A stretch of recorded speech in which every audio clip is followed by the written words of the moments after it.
Morning. चलिए हम अपनी पढ़ाई शुरू करते हैं। आज हम 12वीं क्लास का पढ़ेंगे गृह विज्ञान। गृह विज्ञान का इकाई 10 का बा पोर्शन जो है व्यक्तिगत स्वास्थ्य का, और 10 का आ भाग हमने पढ़ा था। उसमें हमने किशोरावस्था पढ़ा था कि किशोरावस्था 12 से 17 वर्ष की उम्र तक 21 वर्ष की उम्र तक मानी गई है। उसमें कौन कौन सी समस्याएं होती हैं और उन समस्याओं का निदान किस तरह किया जाता है। और किशोरावस्था को बड़ी ही तनाव और तूफान की अवस्था कहा गया है। विद्वान स्टैनले हॉल ने इसकी परिभाषा दी है। इसी में आगे हम पढ़ते हैं व्यक्तिगत स्वास्थ्य। तो युवा वर्तमान की आशा है, राष्ट्र और व्यक्ति के लिए ऊर्जा का स्रोत है। यह दिया है परिभाषा W.R. विलियम्स ने। और स्वामी विवेकानंद जी का स्वास्थ्य के विषय में यह कथन वास्तविक सत्य को प्रकट करता है कि स्वस्थ शरीर में स्वस्थ मन का निवास होता है। अर्थात जब स्थूल शरीर ही स्वस्थ नहीं होगा तो मन स्वस्थ कैसे रहेगा। शरीर एवं मन एक दूसरे को प्रभावित करते हैं। यह तो सामान्य सी बात है बच्चों। जैसा विवेकानंद जी ने कहा है कि स्वस्थ मन में, स्वस्थ शरीर में स्वस्थ मन का निवास होता है। यदि हमारा शरीर अस्वस्थ है तो हमारा मन भी उदास हो जाएगा, किसी काम में मन नहीं लगेगा, किसी भी काम को करने का मन नहीं करेगा और शांत और उदास मन हो जाएगा। इसलिए स्वस्थ शरीर में स्वस्थ मन का निवास होता है। जब शरीर दुर्बल एवं अस्वस्थ होगा तब शरीर का मन भी दुर्बल और अस्वस्थ हो जाएगा। इसी तरह जब मन परेशान रहेगा तो शरीर भी दुर्बल और अस्वस्थ हो जाएगा। WHO विश्व स्वास्थ्य संगठन ने स्वास्थ्य की परिभाषा इस प्रकार दी है कि व्यक्ति का स्वस्थ होना अर्थात शारीरिक, मानसिक एवं सामाजिक रूप से स्वस्थ होना है, न कि केवल बीमारियों से बचना है। क्या है स्वास्थ्य की परिभाषा? कि शारीरिक, मानसिक और सामाजिक तीनों रूपों में स्वस्थ होना ही अच्छे स्वास्थ्य को परिभाषित करता है, न केवल बीमारियों से बचना ही स्वस्थ रहना कहलाता है। अब आगे देखते हैं कि किसी व्यक्ति का स्वस्थ होना अर्थात शारीरिक, मानसिक एवं सामाजिक रूप से स्वस्थ होना है। अतः शारीरिक, मानसिक, सामाजिक तीनों रूपों में स्वस्थ रहने पर ही व्यक्ति पूर्ण स्वस्थ कहलाता है। जैसे ये चित्र के माध्यम से आप देखिए, ये एक सर्कल है और चित्र देखिए, ये क्या है? स्वास्थ्य के प्रकार। तो इसको 4 भागों में विभाजित किया है। पहला है आध्यात्मिक स्वास्थ्य, मानसिक स्वास्थ्य, शारीरिक स्वास्थ्य और सामाजिक स्वास्थ्य। यदि ये चारों शारीरिक, सामाजिक, मानसिक और आध्यात्मिक रूप से स्वस्थ है, स्वास्थ्य अच्छा है, तो वह व्यक्ति स्वस्थ हो जाता है। स्वस्थ शब्द का वास्तविक अर्थ है अत्यधिक जीवन शक्ति।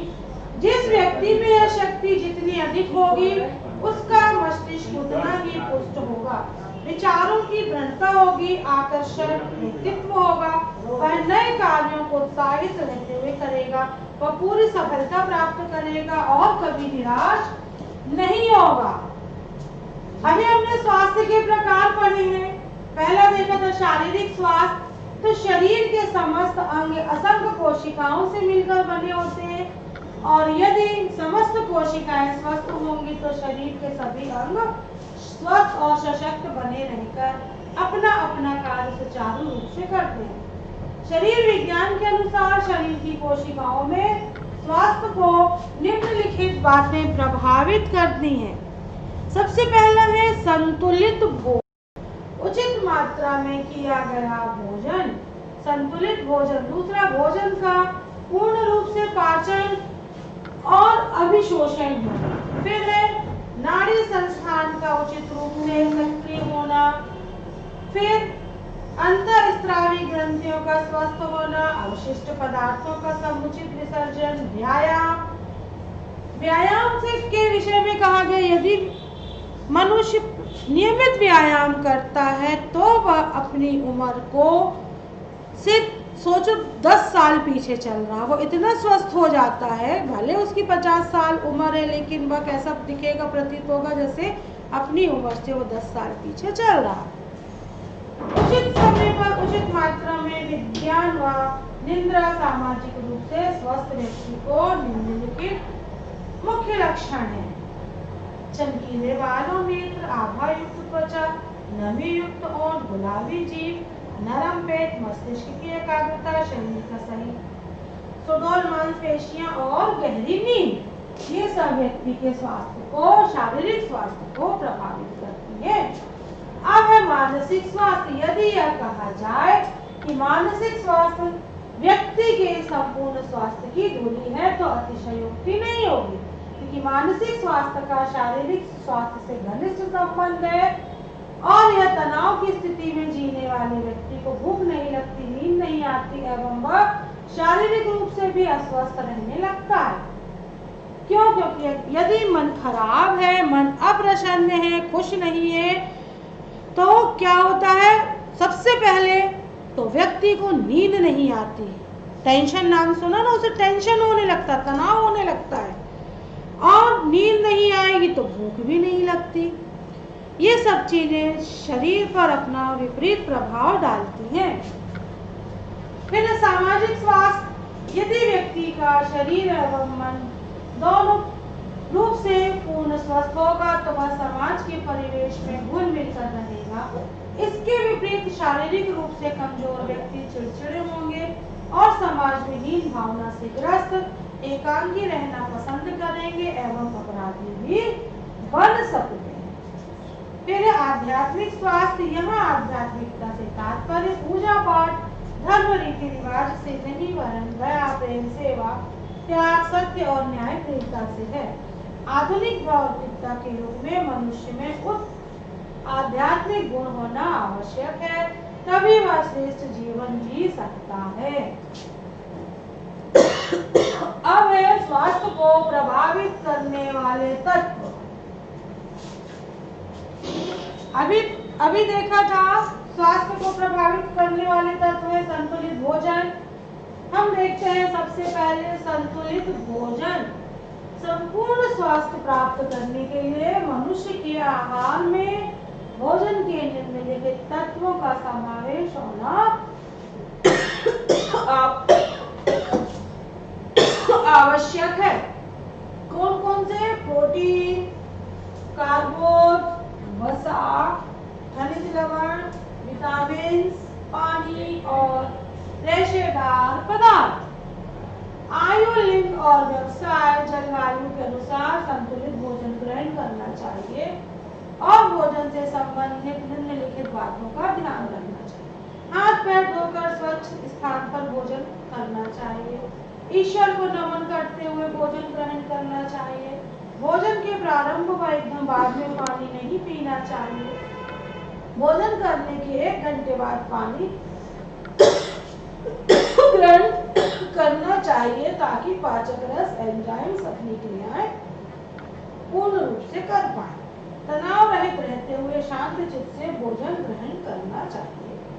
फास्ट फूड, वसायुक्त, अत्यधिक तला भुना, मसालेयुक्त भोजन नहीं करना चाहिए। भोजन में रेशेदार पदार्थ, सलाद, छिलके वाली दालें, चोकर, हरी सब्जियां आदि को पर्याप्त मात्रा में समावेश करना चाहिए। फिर है नियमित दिनचर्या। जीवन में नियमित जीवन की दिनचर्या नियमित होने पर व्यक्ति स्वस्थ रह सकता है। पहले प्रातः काल सूर्योदय के पूर्व उठना स्वास्थ्यवर्धक होता है और प्रतिदिन नियमितता में रुके हुए अवशिष्ट पदार्थ, आलस, अनिद्रा,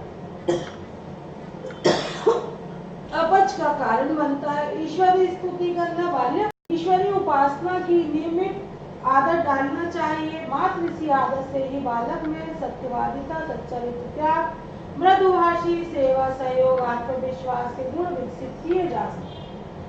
निश्चित समय पर भोजन करना। भोजन सदैव एक निश्चित समय पर करने से उसका पाचन होता है।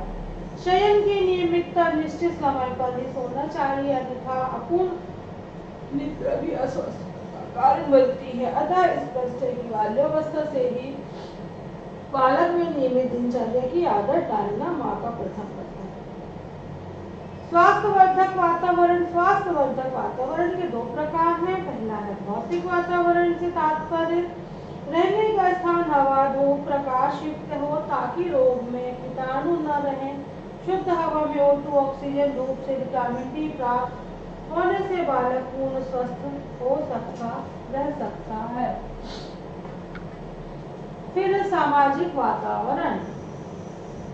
परिवार एवं समाज में एक दूसरे के प्रति प्रेम, सहयोग भरे वातावरण में रहकर ही अच्छे स्वास्थ्य की कल्पना की जा सकती है। अन्यथा कलह, ईर्ष्या, द्वेष पूर्ण वातावरण पूर्ण स्वस्थ रहना असंभव है, क्योंकि तनाव भरे वातावरण में न तो भोजन का पूर्ण पाचन होगा और न ही अच्छी नींद ले पाएंगे। फिर शारीरिक स्वच्छता। पूर्ण स्वस्थ रहने के लिए समस्त शारीरिक अंगों की स्वच्छता व स्वस्थता आवश्यक है। शारीरिक स्वच्छता के अंतर्गत निम्नलिखित बातें ध्यान रखना चाहिए।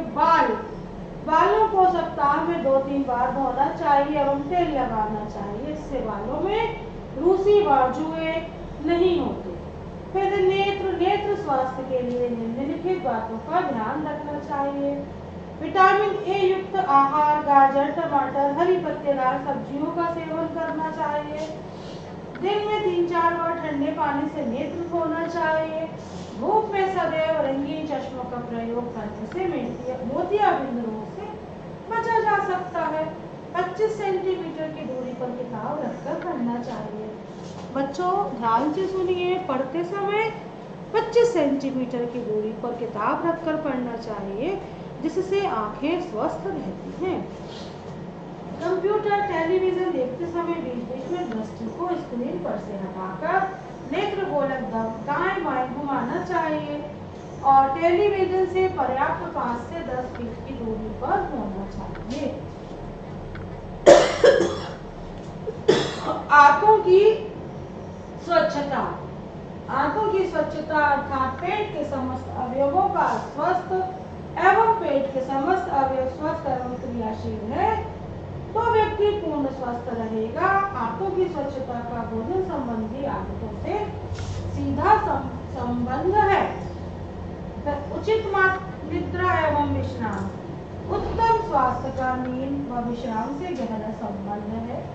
गहरी नींद के अभाव में स्वास्थ्य के अन्य नियमों का महत्व व प्रभावशीलता खत्म हो जाएगी। प्रायः निद्रा एवं विश्राम का एक ही अर्थ लिया जाता है, जबकि दोनों में पर्याप्त अंतर होता है। बच्चों यही समाप्त होता है। आप इसको अच्छे से पढ़ेंगे, कॉपी में नोट करेंगे और लिखेंगे और याद भी करेंगे, क्योंकि आपको परीक्षा देनी है और अच्छे नंबरों से आपको पास होना है। तो आप अच्छे से पढ़ेंगे और लिखेंगे, क्योंकि ये तो व्यक्तिगत स्वास्थ्य है, प्रत्येक व्यक्ति को इसमें ध्यान देना चाहिए।